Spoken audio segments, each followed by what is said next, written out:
Hey you all, also hi to fellow dressmakers. You're welcome to another interesting tutorial. My name is Confidence. In this video, I'll be showing you how I made this beautiful dress. The one on the left hand side is the one I saw, that's the red one. And I made the one on the right hand side, that's the blue one. It's a beautiful tiered flare dress with a stylish sleeve, a basic neckline, a back V neckline, and also a back keyhole. So if you're interested in learning how to go about the cutting and sewing of this dress, definitely watch this video to the end and let's get straight to it. Before we start cutting, we are going to do some calculation to know the length for the top part and for the skirt. The whole length I'm working with is 36 inches and my shoulder to my waistline is 16 inches. Now I'm going to do 36 minus 16 and that would give me 20 inches. That 20 inches now will be the length for the longest tier. That's the third one or like the base. Now my waist circumference is 26 and I'm going to do 26 divided by 6.28, which is the standard calculation for a full circle. And that is giving me 4 something, 4 point something, which I'll just approximate as 4 inches. Now we are going to calculate the length for each tier. Now the base is 20 inches here. The second one is going to be 14 inches and then the first one is going to be 7 inches. So first 7, the second one is 14 and the third one, which is like the base, and the longest one is 20 inches respectively. To cut this out, you are going to do the length of the skirt plus the radius. So 7 here plus 4 inches radius, that will give me 11 inches. Meaning that folding my fabric, I'm going to make sure I have 11 inches by 11 inches. And you're going to repeat the same thing with the other ones. So I'll fold like this, then measure to make sure that I have 11 inches. And then I'll fold again this way, measure to also make sure that I have my 11 inches. Once I'm sure that I have 11 inches by 11 inches this way, I'm going to just go ahead and mark the 4 inches radius. Starting from this tip here, I'll go in 4 inches on this end, then come to this other end and mark the 4 inches, then also mark the 4 inches here in the middle. You see that I'm not adding any zipper allowance or any whatever because this radius now is already unbiased, so it's going to expand. Yeah, then from that 4 inches I'm going to mark 8 inches. Remember the length is 7 inches, but I'm doing 8 inches so that I'll use half inch to join to the top and half inch to turn it to the downside, on the downside. Then once I'm done, I'm going to cut it out like you see me do it here. Then once I'm done with this, I'm going to repeat the same thing with the second and the third one. But then another method you can do is to just fold your fabric into two, place the first tier on it, make sure it's enough to give you the second length. Then you give a space here, yeah, so that you have the second length of the tier. Now, what you can do is to just measure another 8 inches. Since it's going to be like the same space intervals, you're just simply going to follow the end of this first peplum to measure the other one. And here you can see that I'm marking 8 inches, even though at the end of the day, I think I made all of them 7 inches. Yeah, so that there won't be too close to the first one, like the base, which is 20 inches. So once I'm done marking the 8 inches, I'm going to connect it, and you're also going to make sure that the radius is the same. You're maintaining the same 4 inches radius for both the first, the second, and the third tier. And then I'm going to cut it out on the radius, making sure it's the same, then cut it out on this length here. Once I'm done with this, I'm going to fold my fabric again and then cut the third one. And you see that I placed the first, the second, and then I've gone ahead to mark out the length for the third one. And you see what I said, that I ended up making them, it's 7 inches, so that yeah, they won't be too close to the first tier or the third tier. You're maintaining the same radius too, yeah. The length is the only difference here, but the radius will be the same for the three of them. And yeah, you're going to cut it out like this. And I had to join at some point to make sure, like to make up, because I was managing this fabric. Now we are going to cut the top part, and I'm using this fabric that I've forgotten the name. I have forgotten this the name of this fabric. So yeah, if you can remember, please help a sister in the comments. I'm going to just go ahead after marking a starting point line. I'm going to place my half length of 16 inches, and then I'm going to add half inch to it as this joining allowance. Or better still, you add 1 inch so that by the time you turn on the shoulder and you join the waist, you're still going to have your actual shoulder to waist. I'm going to mark the shoulder measurement divided by 2, go down to my chest line, then come down here again to mark the chest line and connect it, just so I have a straight line on both ends.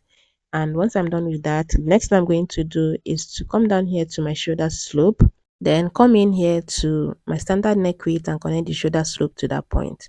I'm going to get the midpoint of this line, mark it, and go in there to 1/2 inch.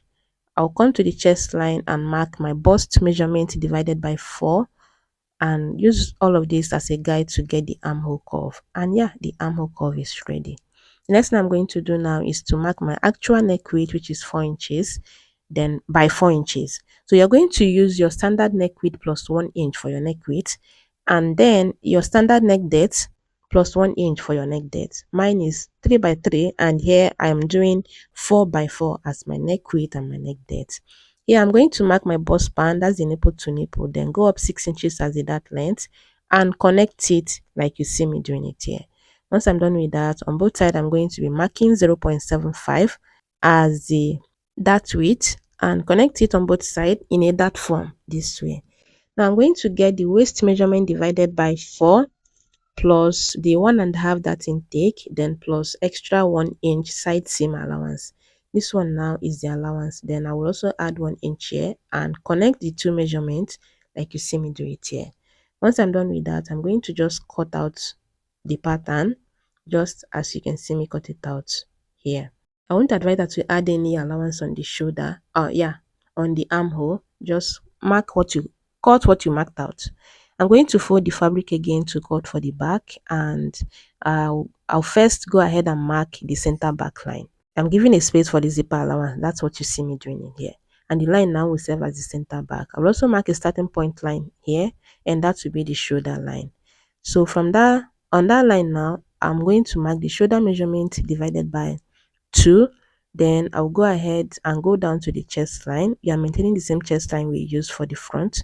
I'll mark the shoulder measurement divided by 2 again on that point, and then connect it like you see me do it here. Then extend the chest line this way. Once I'm done with that, I'm going to mark my standard neck width, then come down here to my shoulder slope for the back and connect it to the standard neck width this way.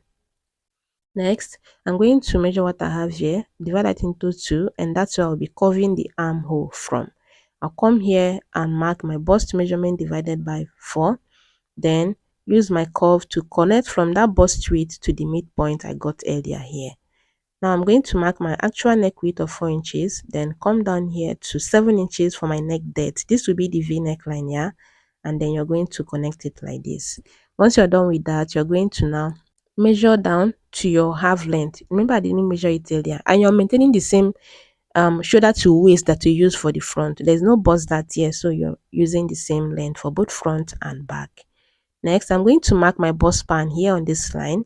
That's your nipple to nipple. Then you're going to just connect it to this point, or better still, you just come down to about 1.5 to 2 inches here for the, that's where you'll be fixing the belt to. Yeah, then you're going to connect it, and this will be the keyhole. This is just how you go about it. Then you go ahead and measure your waist circumference divided by 4 plus the 1 inch side seam allowance, and then you're going to connect it to the bust measurement. The only thing you're supposed to do now is to just go ahead and add your allowance about 1/2 inch on this belt part. Yeah, just add your 1/2 inch allowance, showing allowance there. There is no need for zipper allowance. This was where I confused myself, and not like it was bad, but at the end of the day, instead of having it just the same way I have it here, I made the neckline, the V neckline, longer than it was supposed to, and I didn't like it at the end of the day. Not that I didn't like it, but like it didn't come out like it was supposed to come out. But yeah, just go ahead and follow the same process I shared here. Just don't add your zipper allowance. You see how I marked it out here? You're simply going to just add your sewing allowance there. You see how I was trying to confuse myself here? Shaking my head.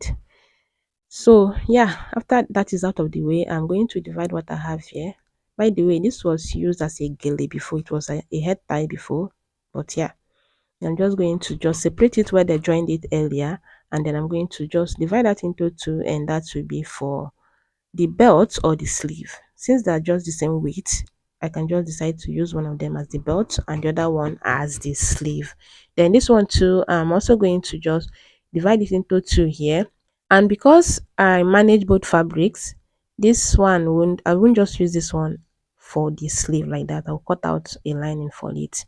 And I've gone ahead to cut out the lining for all of the pieces I need lining for. Here is the front part, which I have the lining, the back pieces, which I have the lining, and here is the belt. Yeah, which I'm going to just fold it into two like this, then sew it. Just close it here with about 0.375 or 0.25. Repeat the same thing on the other one. Then for this one right here, this will be the sleeve. I'm gonna have to cut out this, and that will serve as a lining. I'll just turn it on the down part and secure it on the top part, like to secure the fashion fabric and the lining together. Then this is the first tier of the flare, which I've gone ahead to cut out the lining, and I'm here to open it up on one side. So I'm going to open it here like you see me do it here. You're supposed to do that because that will be the center back. I've done that for the lining, and yeah, this is what we have. And this will be the second tier, which I've gone ahead to cut out the lining and also opened it on one end, and this is the third one. We are simply going to turn all of this using the lining.